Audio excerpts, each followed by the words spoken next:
Génesis abarca los últimos años de vida de Jacob y José juntos. Israel sale de Canaán, su tierra amada, y se establece en Egipto y allí va a morir. El relato se centra mucho en esa promesa de que en algún momento, tanto Jacob como toda su familia van a volver a esa tierra prometida. Pero ¿cómo fue el encuentro entre Jacob al establecerse en Egipto con José? Lo veremos en el estudio de esta semana.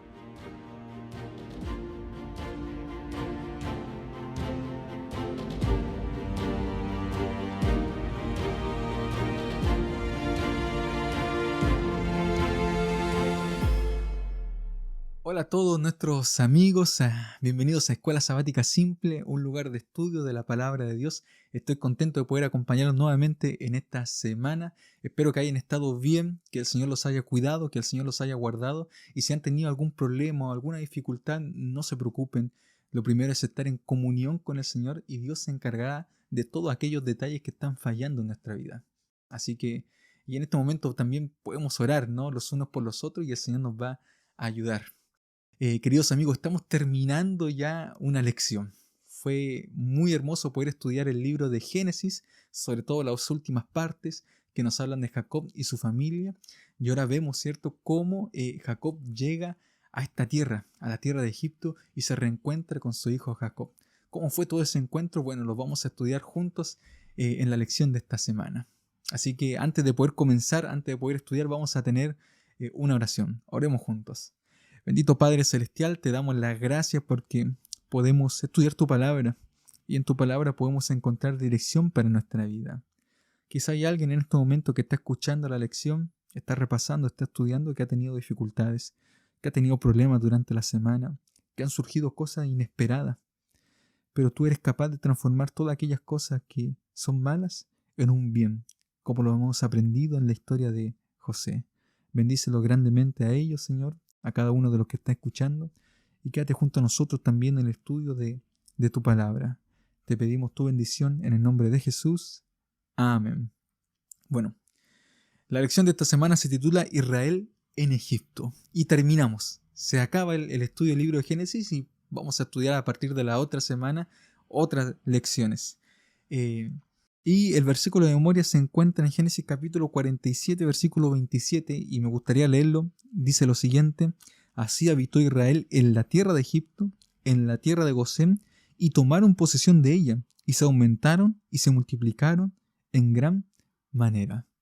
Nosotros vemos acá en este versículo, para memorizar, la bendición del Señor. Cómo Dios prosperó el camino, la decisión que tomó Jacob de dejar la tierra prometida e ir hacia Egipto. Totalmente distinto a la decisión de dejar la tierra prometida e irse a Egipto de Abraham. Porque Abraham no le consultó a Dios. Abraham no estableció, no quiso, ¿cierto?, iniciar con un sacrificio como lo hace Jacob para poder pedir la dirección del Señor e ir a aquel lugar.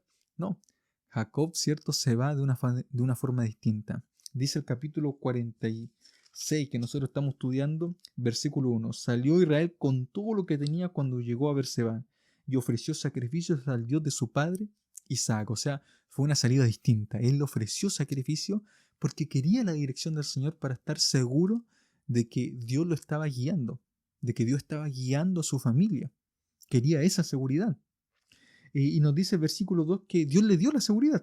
Y habló Dios a Israel en visiones de noche y le dijo lo siguiente. O sea, Dios se está comunicando con Jacob a través de visiones y le dice lo siguiente: Jacob, Jacob. Y él respondió: aquí estoy.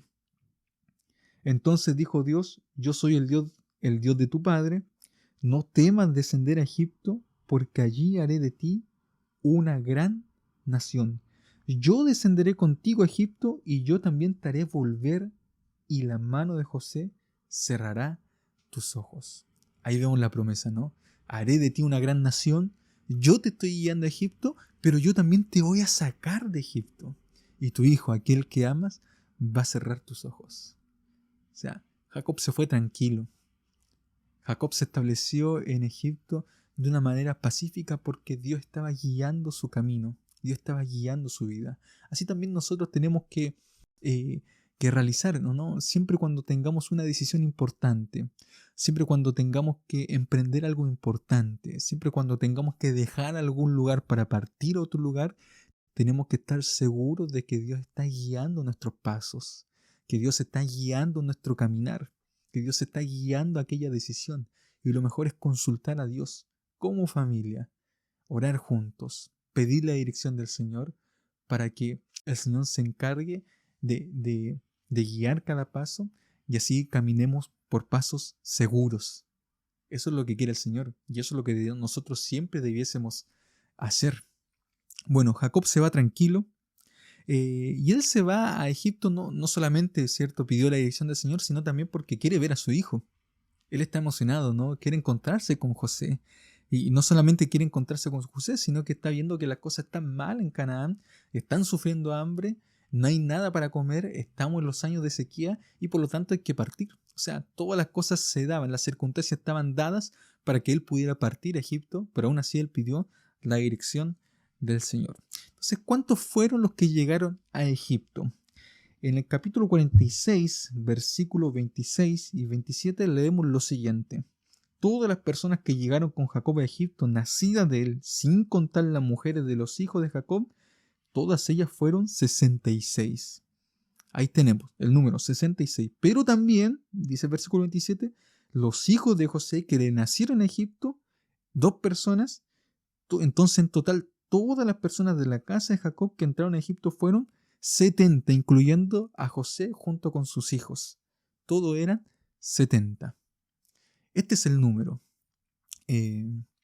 70 representa universalidad. Esto nosotros lo vemos expresado por ejemplo, en Génesis capítulo 10. Ya vimos la historia del diluvio. Son los descendientes de Noé. Y los descendientes de Noé son 70 en total, que es la población humana total. También nosotros lo vemos en Jueces capítulo 8, versículo 30. Gedeón tiene 70 hijos. Y lo mismo Acab, que está en 2 de Reyes 10.1. E inclusive en Éxodo capítulo 24, versículo 1 y 9, nosotros vemos que se establecen 70 ancianos, es decir, se representa el pueblo total para poder gobernar. Es decir, el número 70 involucra universalidad. Están todos allí comprometidos. Es interesante porque en el Nuevo Testamento nosotros encontramos que Esteban, cuando recapitula toda la historia de Israel y nombra a los hijos de Jacob que salieron y llegaron a Egipto, él dice el número 75. ¿Y por qué dice 75? Y acá Génesis nos está diciendo, bueno, Éxodo también después, en el capítulo 1, nos dice que fueron 70 los hijos de Israel que entraron a Egipto. Esto es porque seguramente Esteban usaba o había leído la Biblia de la Septuaginta. Y en la Septuaginta, que es la traducción griega del Antiguo Testamento, se agregaban 5 nombres más y por lo tanto daba el número de 75. Y acá nosotros tenemos 70. Bueno, el número 70 representa universalidad, como ya mencionamos. Entonces nosotros vemos acá, según nos comenta el autor de la lección, que todas las naciones están en juego en el viaje de Jacob. ¿Por qué están todas en juego? Porque él lleva la promesa. Porque en él se han de cumplir todas aquellas promesas que son de bendición para las naciones de alrededor. Ahí tenemos, ¿cierto?, el número universal. El encuentro de Jacob con su hijo José fue una cosa emocionante. Dice acá que José unció su carro, estoy leyendo el versículo 29, y fue a recibir a Israel su padre en Gosén, y al verlo se echó sobre su cuello, y sobre su cuello lloró largamente. Estoy contento. Ahora puedo morir tranquilo, dice Jacob, porque mis ojos te han visto. Debe haber sido un momento emocionante ese encuentro entre un padre y un hijo. Esto es bien natural cuando nosotros nos vamos por un viaje largo y dejamos a nuestra familia, dejamos nuestros hogares. Ese reencuentro con la familia, ese reencuentro con nuestros seres queridos es una cosa emocionante. Volver a ver al rostro de aquel que nosotros amamos, de aquellas personas que nosotros le hemos entregado nuestra vida, es una cosa linda. Y Jacob lo experimentó junto con su hijo. Cuánto había anhelado él ver el rostro de su hijo José, y aquí se estaba cumpliendo. Dios le había dado esa promesa y bueno, acá nosotros vemos el cumplimiento de aquello. Entonces en el día lunes nosotros leemos que que Jacob ya se estableció allí en Egipto. Y lo primero que hacen al establecerse es presentarse ante Faraón, porque Faraón es aquel que les va a entregar la tierra de Gosén, que era tierra de ganaderos, de pastores, de aquellos que se encargaban, ¿cierto?, de poder cuidar, ¿cierto?, a los animales. Recordemos que Egipto era una tierra de agricultores. A ellos les encantaba ciertos agricultores. Y tenían cierto rechazo quizás a los pastores, a esos nómadas, porque los animales se comían quizás sus campos o algo así por el estilo. No sabemos exactamente por qué se producía ese rechazo, pero podría haber sido por eso. Entonces, Jacob se presenta junto con 5 hijos llevados por José ante Faraón. ¿Por qué son 5? ¿Por qué no van los 12 hijos que representan las 12 tribus de Israel? No lo sabemos, pero el espíritu de profecía nos menciona algo interesante con respecto a esta presentación que hace José de su familia ante Faraón. Y es interesante lo que se anota acá en la lección que está en Patriarcas y Profetas, que yo quiero leer. Dice: José llevó a 5 de sus hermanos para presentarlos a Faraón y para que se les diera la tierra en que iban a establecer sus futuros hogares. La gratitud hacia su primer ministro induciría al monarca, a Faraón, a honrarlos con nombramientos para ocupar cargos oficiales. Pero José, leal al culto de Jehová, trató de salvar a sus hermanos de las tentaciones a las que se expondrían en una corte pagana. Por consiguiente, les aconsejó que cuando el rey le preguntase y le dijeran francamente su ocupación, los hijos de Jacob siguieron ese consejo, teniendo cuidado también de manifestar que habían venido a morar temporalmente en la tierra y no a permanecer allí, reservándose de esa manera el derecho de marcharse cuando lo desearan. El rey les asignó un lugar, como había ofrecido lo mejor del país, en la tierra de Gosén. José quería cuidar a sus hermanos de la influencia de algún tipo de cargo público, de gobernador o algo así por el estilo, a sus hermanos, porque podían corromperse fácilmente. Me gusta esa frase que dice que José era leal al culto de Jehová, porque seguramente ocupando algún tipo de cargo, ellos tenían que presentarse quizás a las actividades culticas de los egipcios. No lo sabemos, podría haber sido de esa manera. Pero lo que quiere hacer José es cuidar de sus hermanos, de aquellas influencias que lo pueden apartar del verdadero culto a Jehová, del Dios verdadero. Por eso es, Elena de White, cierto, lo deja allí establecido. Es José queriendo cuidar a sus hermanos. Ahora, ¿por qué Jacob bendice a Faraón? Si Faraón es el señor de toda la tierra, eran los únicos que tenían alimento. Todas las otras naciones iban a buscar alimento. O sea, era el hombre más grande que había en aquella época, en aquel lugar. Entonces, ¿por qué? Bueno, en primer lugar, Jacob bendice al faraón porque siempre existió una jerarquía de edad. Es decir, eh, Jacob es mayor que Faraón. De hecho, Faraón le va a preguntar la edad a Jacob. Dice el versículo 7 del capítulo 47. José introdujo también a Jacob. Seguramente fue en un ámbito íntimo de conversación entre Faraón y Jacob. Y lo presentó delante de Faraón y Jacob bendijo al Faraón. Y ahí Faraón después le pregunta, ¿no? ¿Cuántos años tienes? Y le responde, ¿no? Los años de mi peregrinación son 130. Pocos y malos han sido los años de mi vida y han llegado los años de mi vida de mis padres en los días de su peregrinación. Dice el versículo 10 que Jacob bendijo al Faraón y salió de su presencia. Y lo otro es que acá nosotros estamos viendo que a pesar de que Faraón es un sumo sacerdote, es el encargado, viste ropas especiales, el Dios al cual representa Faraón no es mayor que el Dios al cual representa Jacob. Por lo tanto, cierto, es Jacob quien tiene que bendecir al Faraón. Porque así es la promesa también hecha a Abraham, es decir, en ti serán benditas todas las naciones de la tierra, incluyendo Egipto. Es Jacob quien tiene que bendecir. Es el pueblo de Dios quien bendice a todas las naciones de su alrededor. Porque así lo indicó Dios. Porque a través de ese pueblo Dios iba a dar a conocer su gracia, su poder, su majestad, su salvación también. Por eso el pueblo de Israel es un pueblo especial, es un pueblo bendecido acá en el Antiguo Testamento. Bueno, esa es la lección, ¿no? Nosotros somos bendiciones para todas las personas. Nosotros como cristianos, como creyentes, como seguidores de Cristo, siempre tenemos que convertirnos en una bendición para aquellas personas que nos rodean. Siempre tiene que ser así. Tenemos, cierto, que representar verdaderamente a nuestro Dios para que las personas se den cuenta y quieran seguir también a nuestro Dios. Tú eres un representante, yo soy un representante y las personas pueden ser bendecidas con nuestra influencia. Todos estamos cargados, me gusta lo que dice Elena de White en uno de sus libros, que todos estamos cargados de una atmósfera especial. Algo así como que nos rodea, una atmósfera, ¿no? Que puede ser de bendición para las personas o también de maldición. Entonces tenemos que siempre cuidar esa atmósfera. Siempre tenemos que ser bendición para las demás personas. Bueno, pasamos al día martes. Y acá nosotros vemos que Jacob está bendiciendo a los hijos de José. En Génesis capítulo 48 dice lo siguiente: sucedido después de todas estas cosas que dijeron a José, tu padre está enfermo.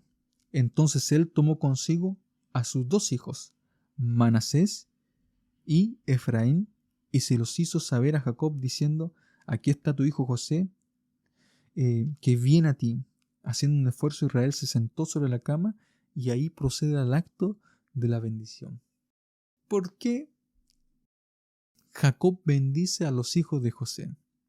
Porque nosotros más adelante leeremos, Génesis capítulo 49, que Jacob le quita la primogenitura a Rubén y se la da a José. Dice lo siguiente acá, en el capítulo 49, versículo 3. Rubén, tú eres mi primogénito, mi fortaleza y el principio de mi vigor, el primero en dignidad, el primero en poder, impetuoso como las aguas, pero ya no serás el primero. Se le quitó entonces la primogenitura a Rubén, se la entregan a José, y lo que hace Jacob es recibir a los hijos de José, es decir, Manasés y Efraín, como hijos suyos. Eso es lo que le dice en el versículo 5 del capítulo 48 de Génesis.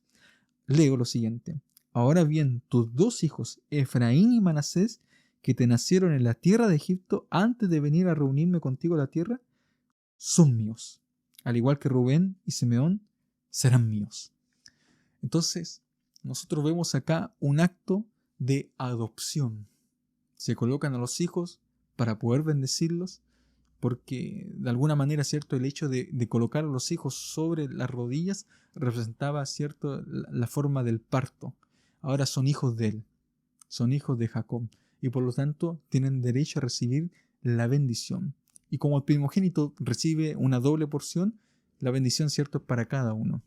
Lo que hace Jacob pareciera ser extraño, y José lo ve como algo extraño, el hecho de que él colocó a su hijo mayor, que es Manasés, a su derecha, y a su hijo Efraín a su izquierda, pero Jacob, al momento de bendecirlos, cruza las manos y bendice con su derecha a Efraín y con su izquierda a Manasés, le provoca consternación a José. De hecho, trata de arreglarlo, trata de corregir a su padre, pero Jacob le dice, cierto, que finalmente el menor iba a ser mayor, o iba a ser más grande que el hermano mayor, como se cumplió en su vida. ¿Por qué? Porque Jacob ve con una visión profética, y efectivamente, es decir, la tribu de Efraín fue conocida como la tribu más grande de Israel, junto con Judá. De hecho, muchas veces en el Antiguo Testamento nosotros vemos que Israel o Efraín es sinónimo de Israel, y Efraín representa a todo Israel, porque fue una gran nación en el norte. Eso es lo que nosotros vemos. Entonces, lo que hace Jacob es adoptar a sus hijos, Manasés y Efraín, tomarlos como suyo y entregarles una bendición a cada uno. Bueno, pasamos al día miércoles. Quizá una lección antes de pasar al día miércoles es que nosotros debemos dejar que siempre la visión profética guíe nuestras vidas. Dios sabe cómo hace las cosas. Dios sabe, cierto, por qué hace las cosas. Siempre ha sido así, nosotros lo hemos estudiado. Y Dios tiene su forma de actuar que para nosotros pueden ser incomprensibles, como lo era para José, al ver a su padre Jacob bendecir, ¿cierto?, al menor, más que al mayor, es decir, con su derecha. Pero Dios sabe cómo actúa y nosotros tenemos que confiar en la visión profética de Dios, porque Él ve el fin desde el principio. Bueno, día miércoles, Jacob bendice también a todos sus hijos. Hay una bendición y una maldición. Hay un testamento que nosotros vemos en el capítulo 49. Ya mencionamos a Rubén, que es el primogénito, y así siguió con cada uno de los hijos. ¿Qué es lo interesante de estas bendiciones y estas maldiciones que establece Jacob? Bueno, la bendición que se le da a Judá. Recordemos que Judá era el hombre más malo de todos, es decir, Judá fue el que propuso vender a José, lo estudiamos.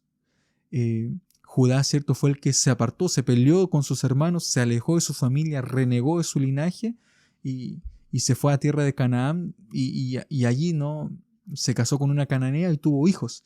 Pero también, ¿cierto?, él dice que inclusive Tamar es más justa que él, pero luego se arrepintió, estuvo dispuesto a dar su vida por Benjamín y nosotros vemos un cambio en Judá. Y él tenía cualidades también de liderazgo. Y Jacob lo que hace es pronunciar una promesa pero tremenda. Dice el versículo 9 del capítulo 49. Cachorro de león de Judá, de la presa subiste, hijo mío. Se encorvó, se echó como león viejo. ¿Quién lo despertará? Versículo 10. No será quitado el cetro de Judá, ni el bastón de mando de entre sus pies, hasta que llegue Silo, a él se congregarán los pueblos. El cetro es para Judá. El mando, el liderazgo es para él. Hasta que llegue Silo. Palabra difícil de traducir, todavía no hay, pero está asociada a Shalom, que significa paz. Hasta que llegue la paz, ¿no? Y cuando llegue, ¿cierto?, se congregarán todos los pueblos. Es toda una referencia, el león de la tribu de Judá, aquel que trae paz, el Mesías, ¿no?, el elegido. Es toda una referencia a Jesucristo. Del linaje de Judá tenía que venir Jesucristo. Esa es la gran bendición en medio de todas. ¿Por qué entonces es importante la bendición de Judá? Porque él se convirtió y él recibe entonces el liderazgo y de él va a venir el Mesías de Judá. Pasamos al día jueves y acá nosotros vemos la esperanza de una tierra prometida. Nosotros encontramos tres grandes esperanzas que resalta la lección. En primer lugar, una vez que Jacob, ¿cierto?, murió, lo velaron 70 días. 40 días duró el proceso de embalsamarlo y 30 días fueron de duelo, en total 70. Y una vez, ¿cierto?, que lo embalsamaron, que lo fueron a enterrar, él se devolvió a su tierra. Allí tenía que él morir en el territorio que había comprado Abraham, su abuelo. Allí tenía que morir, allí tenían que sepultarlo, como una promesa de que en algún momento Israel también tenía que volver completamente a la tierra prometida. Acá nosotros entonces vemos la esperanza de que Israel vuelve a la tierra prometida. Su cuerpo es llevado a aquel lugar. En segundo lugar, tenemos la esperanza de que Dios transforma siempre el mal en bien. ¿Por qué? Porque nosotros nuevamente vemos que los hermanos estaban asustados, todavía tenían la culpa. Y una vez que volvieron del entierro de su padre, le mandan a decir a José y le dicen, ¿no?, lo siguiente: oye, nuestro padre te dijo que nos perdonaras, que no nos tomaras en cuenta todo el pecado. Dice el versículo 17, así diréis a José: te ruego que perdones ahora la maldad de tus hermanos y su pecado, porque te trataron mal. Por eso ahora te rogamos que perdones la maldad de los siervos del Dios de tu padre. Y fíjense la actitud de José. José lloró mientras le hablaba. Llegaron también sus hermanos y postraron delante de él y dijeron: bueno, aquí estamos, somos siervos tuyos. Todavía no se sentían completamente perdonados. Pero José le respondió: no temáis, ¿acaso estoy yo en lugar de Dios? Y nuevamente, vosotros pensáis en hacerme mal, pero Dios lo encaminó a bien para hacer lo que vemos hoy, para mantener con vida a mucha gente. Es decir, Dios transforma el mal en un bien, en una bendición. Nosotros vemos acá esta esperanza. Aquellas cosas que nos suceden en la vida pueden transformarse en una bendición. Detrás del escenario de la historia, Dios siempre está guiando nuestra vida cuando nosotros nos disponemos a hacer su voluntad. Y a pesar de los miedos de los hijos de Jacob, para con su hermano José, José les da la tranquilidad. Yo no soy Dios. Y si Dios los perdonó, yo también estoy dispuesto a perdonar. Siempre nosotros tenemos que tener esa actitud de perdón. Y José se lo hizo saber a sus hermanos. Él está dispuesto a perdonarlos, a pesar de lo que ellos le han hecho a él. El perdón es algo hermoso. Y el perdón beneficia tanto a la persona que le es perdonada como a aquella persona que perdona. Porque cuando tú otorgas el perdón, a pesar de que te hayan hecho una cosa mala, de que hayan lastimado a tu familia, a pesar de que hayan hecho, ¿cierto?, que pareciera ser no tener ninguna clase de perdón y uno se aleja, cuando nosotros guardamos ira, cuando nosotros guardamos rencor, eh, lamentablemente los más perjudicados somos nosotros mismos. Y José es un hombre que perdona, es un hombre que olvida, porque él tiene salud mental, él tiene paz en su corazón. Él sabe que a pesar de todas las cosas, Dios siempre dirige todo y todo va a terminar bien. Y miren, fue salvación para muchas personas. Entonces, se le da la tranquilidad y esa es la esperanza que también tenemos que tener nosotros. En primer lugar, la esperanza de que Jacob volvió a su tierra prometida. En segundo lugar, la esperanza, ¿cierto?, de que Dios puede transformar algo malo en algo bueno. Y en tercer lugar, la esperanza de que Dios puede salvar a la humanidad caída. Fíjense que cuando José muere, le hizo jurar, versículo 25, a los hijos de Israel lo siguiente: Dios ciertamente los visitará y haréis llevar de aquí mis huesos. A pesar de que iban a vivir como esclavos, dice que que Dios los va a visitar. Y de aquí tienen que llevar mis huesos porque Dios está dispuesto a salvarnos siempre. Dios entrega salvación para su pueblo y entrega liberación para su pueblo. Y eso es lo que José tiene la esperanza de que en algún momento tenemos que llegar a la tierra prometida. Puede ser que en este mundo nosotros vivamos conflictos, nosotros vivamos constantes desafíos. Puede ser que en este mundo nosotros estemos llenos de problemas, que no podamos salir de tantos problemas que nosotros tenemos que nos aplastan cada día. Puede ser, ¿no?, que, que, que tengamos desafíos tan grandes en esta vida que nos agobien, que nos dejen intranquilos. Pero tenemos que estar tranquilos y tenemos que estar en paz y tenemos comunión con el Señor, porque a pesar de todas las cosas que a nosotros nos toque vivir en esta vida, sea enfermedad, sea una dificultad financiera, sea la muerte de un ser querido, a pesar de todas aquellas cosas hay una tierra prometida, hay una esperanza de salvación, que en algún momento nosotros tenemos que llegar a la Canaán celestial.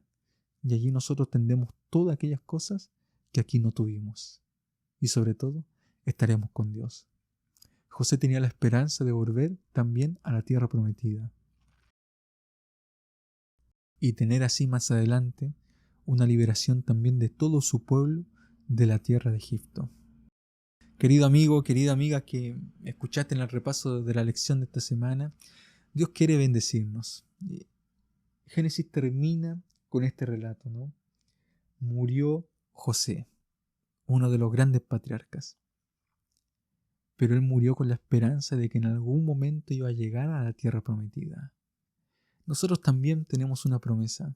En algún momento Cristo va a volver, Cristo vendrá, y todos aquellos problemas que nosotros hemos vivido se acabarán. Ya no habrá más muerte, ni lágrimas, ni temor, ni dolor, ni nada, porque estaremos, ¿cierto?, con Él en una tierra nueva, en una tierra renovada. Esa es la esperanza que nosotros tenemos y esa esperanza nos da fortaleza para poder enfrentar cada día los problemas que puedan surgir. Así que amigo, amiga, tenemos que estar tranquilos, tenemos que tener paz, porque Dios es fiel y cumple su promesa. Que Dios te bendiga, que Dios te acompañe, que Dios, cierto, bendiga cada decisión que tú tomas y que en medio de las dificultades podamos ver la mano poderosa de Dios actuando en nuestra vida. Ten fe, ten esperanza, porque Cristo viene pronto. Que Dios te bendiga.